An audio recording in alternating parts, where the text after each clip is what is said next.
Assalamualaikum warahmatullahi wabarakatuh. Selamat malam semuanya.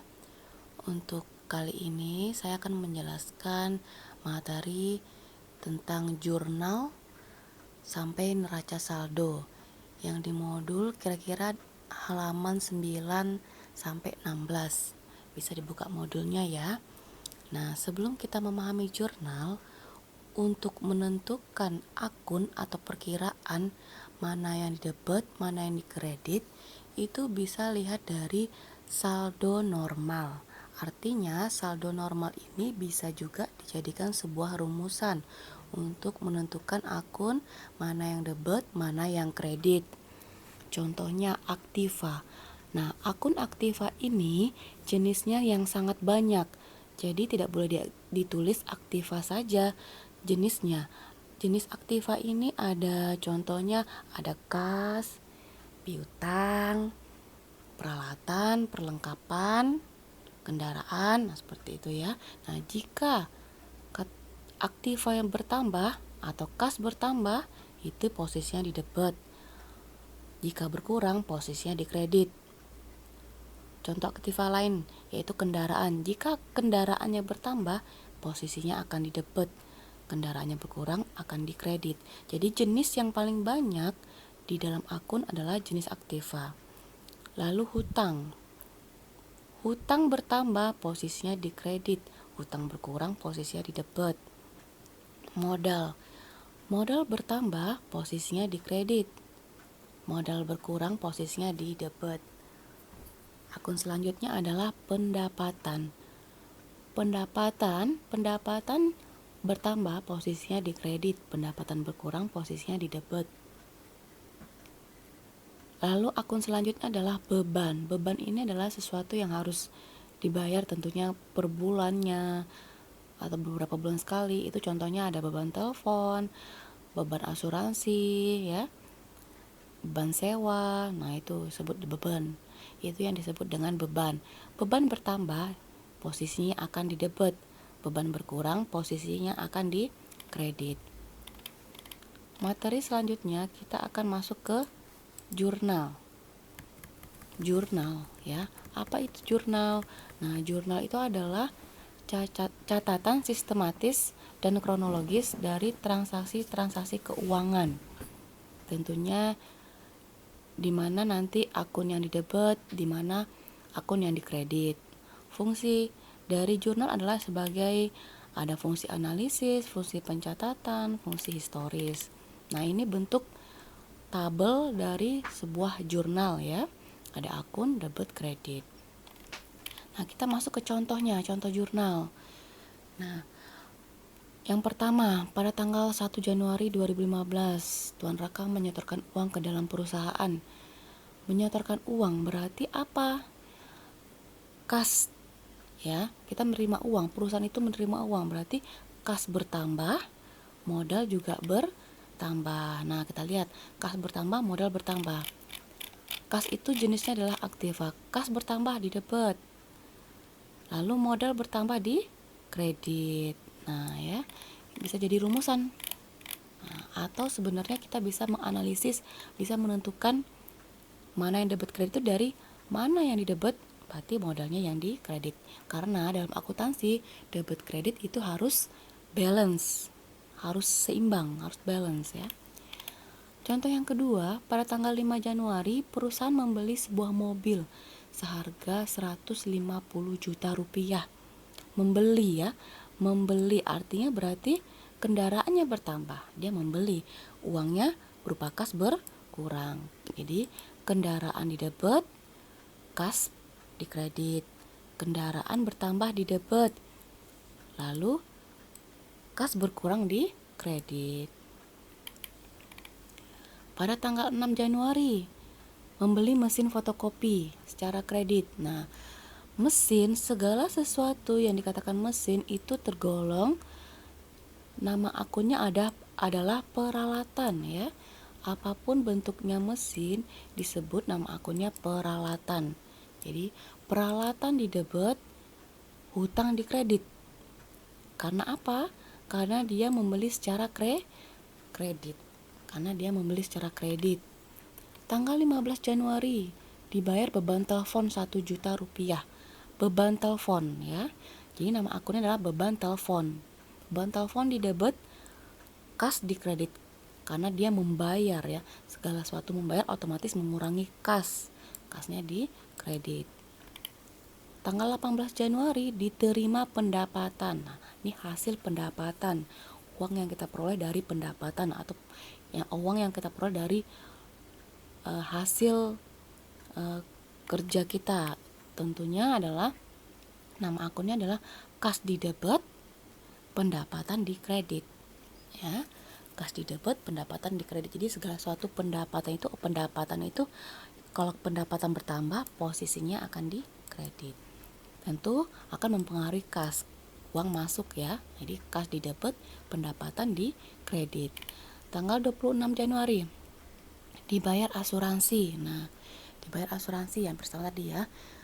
Beban asuransi di debit, kas di kredit.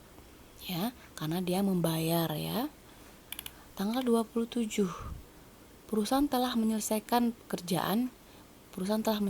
jasa fotokopi sama dengan pekerjaan, tetapi dia belum menerima uang, tetapi uangnya belum diterima. Berarti nama akunnya adalah piutang, karena orang mempunyai hutang pada kita disebut piutang. Piutang di debit, pendapatan di kredit ya.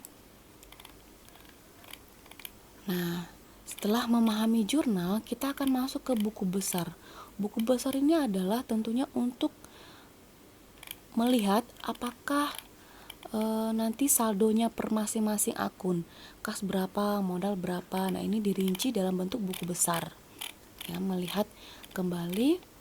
Jadi buku besar ini adalah yang berisi semua akun yang ada dalam laporan keuangan, yaitu jurnal. Kita lihat ya. Kita membuat buku besar. Kita menghitung dulu akun kas ya, akun kas. Kas, kita lihat, kita kumpulkan semua akun-akun yang jenisnya kas. Yang di sini posisi debit, yang di sini posisi kredit ya. Bentuk akun buku besar ini hanya sederhana, yaitu bentuk T ya, posisi kiri debit, posisi kanan kredit. Nah, ini semua akun yang berjenis kas dikumpulkan menjadi satu. Kita lihat yang di debit tanggal berapa saja. Nah, kita lihat jurnalnya ya. Nah, yang di debit untuk kas tanggal berapa saja? Tanggal 1, tanggal 18 ya, yang di debit ya. Nah, tanggal 1 dan tanggal 18, tanggal 1 500 juta, tanggal 18 58 juta rupiah. Nah, sekarang yang kas di posisi kredit, kita lihat, kita kumpulkan lagi yang di kredit pada tanggal berapa aja. Yang di posisi kredit kasnya tanggal 5, tanggal 15, tanggal 26. Nah, kita masukkan ke dalam buku besar. Tanggal 5, tanggal 15, tanggal 26. Nah, tanggal 5 150 juta, tanggal 15 Januari 1 juta, tanggal 26 Januari 750 ribu. Di total yang kas di debit totalnya 508 juta rupiah, yang di kredit 151 juta 750 ribu. Nah, ini dikurangi total debit dikurangi total kredit. Nah, di mana letak saldonya? Apakah di debit, apakah di kredit? Itu dilihat dari besar nilai jumlah dari totalnya. Nah, ini totalnya yang di debit lebih besar daripada yang di kredit. Artinya 508 juta dikurangi 151 juta 750 ribu.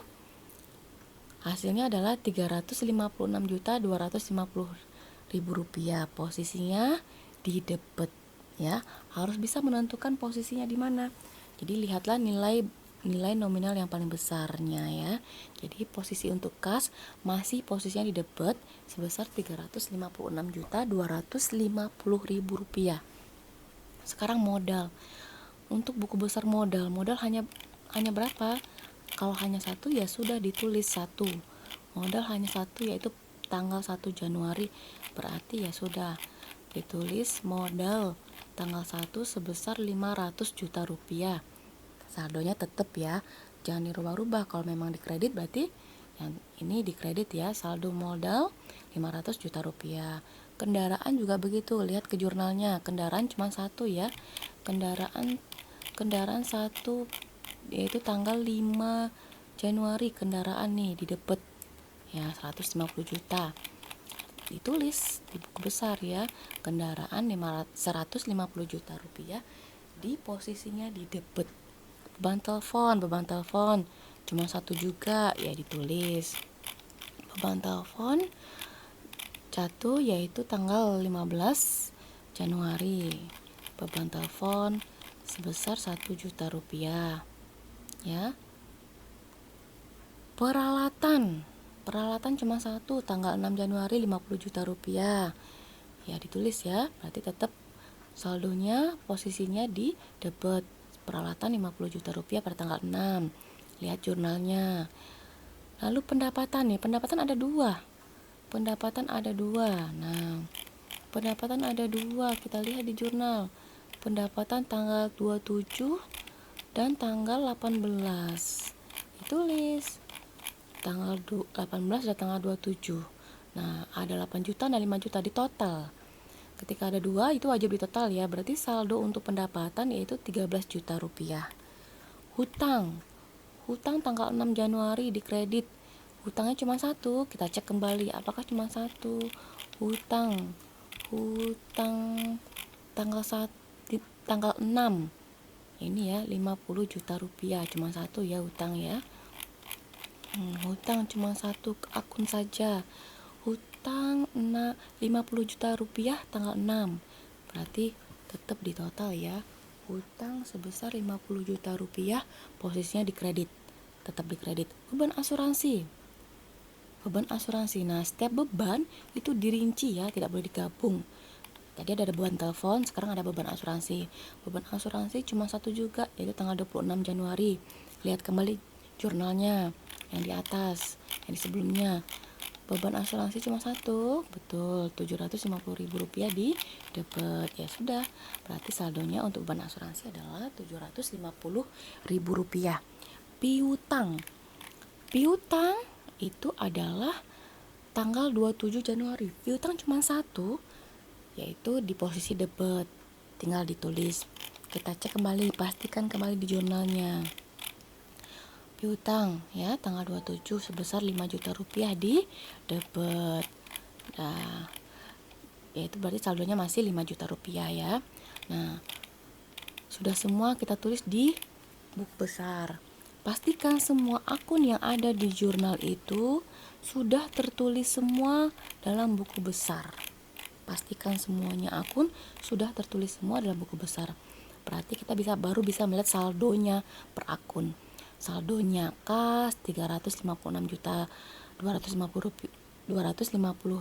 rupiah, modal 500 juta, beban telepon 1 juta, kendaraan 150 juta rupiah di debit, peralatan 50 juta rupiah di debit, pendapatan 13 juta di kredit, beban asuransi 750.000 rupiah di debit, hutang 50 juta rupiah di kredit, piutang 5 juta rupiah di debit. Nah, selanjutnya kita akan masuk ke neraca saldo.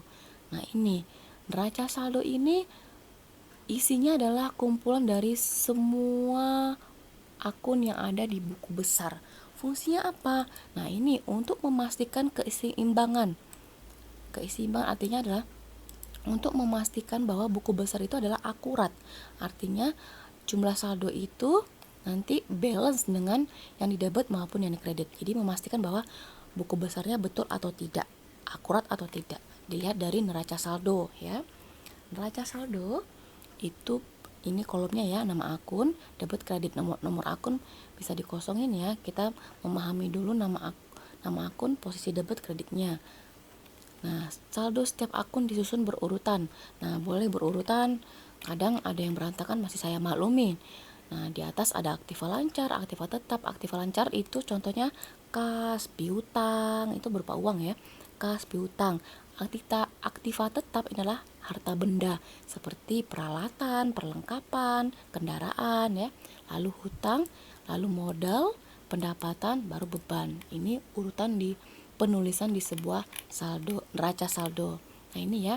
Nah, dari hasil saldo yang ada di buku besar ditulis dalam kolom neraca saldo ini untuk memastikan apakah buku besar yang dibuat itu betul atau tidak dilihat dari debit kreditnya balance atau nilainya sama totalnya ya. Nah, kita pindahkan dari saldo yang ada di buku besar dipindahkan ke dalam neraca saldo. Kasnya tadi berapa? Kasnya Rp356.250.000. Kita lihat di buku besar. Kasnya berapa? Nah, ini ya Rp356.250.000. Nah, kita tulis kas di debit, piutang. Piutang di debit, piutangnya Rp5 juta. Kita pastikan piutang Rp5 juta. Lihat di buku besar ya. Kendaraan Rp150 juta. Kendaraan Rp150 juta, betul. Ditulis di dalam kolom neraca saldo. Peralatan 50 juta di debit, lihat di buku besar ya. Hutangnya 50 juta rupiah di kredit, modal 500 juta rupiah di kredit. Nah, pendapatan 13 juta rupiah di kredit. Betul. Kita lihat pendapatan nih 13 juta rupiah di kredit. Tulis di saldo neraca saldo 13 juta rupiah di kredit. Beban telepon 1 juta, beban asuransi Rp750.000. Nah, ini kita total baik debit baik kredit totalnya sama. Ketika totalnya sama artinya berarti buku besar Anda itu betul ya. Ketika nggak balance atau nilainya nggak sama berarti ada yang salah, ada yang keliru. Oke, terima kasih. Semoga bisa memahami penjelasan materi tentang jurnal umumnya, buku besar, dan neraca saldonya. Terima kasih. Assalamualaikum warahmatullahi wabarakatuh.